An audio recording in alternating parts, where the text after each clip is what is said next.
Magandang gabi sa inyo lahat mga katambay. May bago na naman tayong kwento.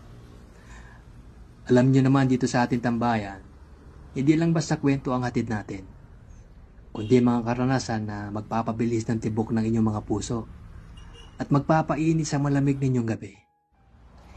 Sino ba sa inyo ang mahilig mag-commute?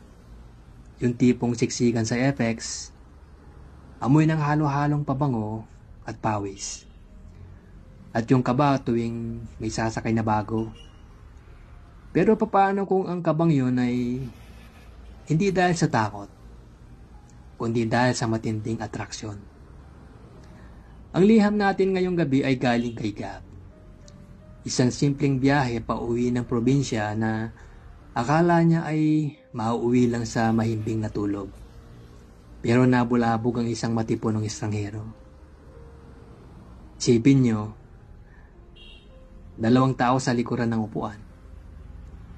Nagpapakiramdaman sa ilalim ng malamig na aircon.